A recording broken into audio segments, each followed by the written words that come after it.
What character should I play? This is the first decision you have to make as a Pokken player.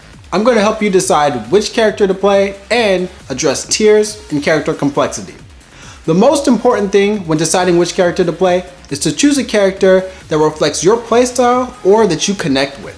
This is why I still play Shadow Mewtwo despite it being nerfed over several iterations of the game. I love whiff punishing, I love having long pokes, I love having a fireball, and I love being able to control the flow of the match in neutral with the press of normals. So to start, just pick a character that you think is cool. Watch some matches and mess around with them in training mode and see if that playstyle matches yours. If it does, go ahead and try out that character. If not, switch to the next coolest character. Now there are going to be a lot of players that will try to discourage you from playing which character you want. They'll tell you things like, just pick a top tier. You want to win, yo? Pick a fucking top tier. I don't even like Balrog like that no more, man. Just pick him, yo. Pick a top tier. Well, let me tell you what I think about tiers. Tiers are opinions. That's all they are. Why would you let somebody else's opinion affect your own personal preference? That doesn't make any sense. For example, many players that voted on Sleeping Bug's tier list say that Shadow Mewtwo and Blaziken are two of the worst characters in the game. And it's a common sentiment among many top players that Blaziken and Shadow Mewtwo are much weaker than most of the rest of the cast. So let me ask you a question.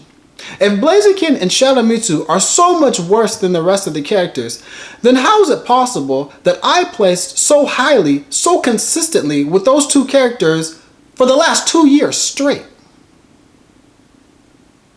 The answer is because player skill is much bigger of a factor than character choice. You can play the worst character in the game, but if you become better than the best player in the game, then it doesn't matter.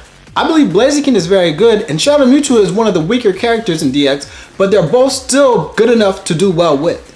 Tiers are opinions and trends. Don't let them stop you from playing your favorite character.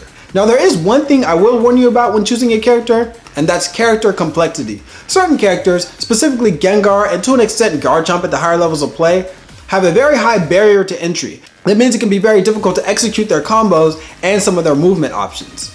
It's hard enough learning a fighting game and trying to learn all the mechanics and how the characters interact with each other without having to struggle with some of the most basic combos in the game. You can do it and it's very rewarding, it just takes a lot longer and it can be very frustrating. What I suggest is just straying away from maybe a Gengar or Garchomp early on in the first couple months of the game, play a different character just to learn the mechanics, and then once you get more comfortable with how the game works, go ahead and pick them back up again, no problem. It's just easier to learn the game when you can actually execute your character's combos. Now your decision is easy. Pick whatever character looks cool to you, mess with them in training mode a bit. If they match your playstyle, go ahead and try them out. If not, switch to the next coolest character. Don't worry about picking a top tier. So the only thing you really have to worry about is picking a character that's too complex while you're still trying to learn the mechanics. If you found this valuable, let me know in the comments and go ahead and share this with any new Pokken players you know. I also have a link in the description to Pokken Basics, my beginner's guide to Pokken Tournament DX. Thanks for watching, later.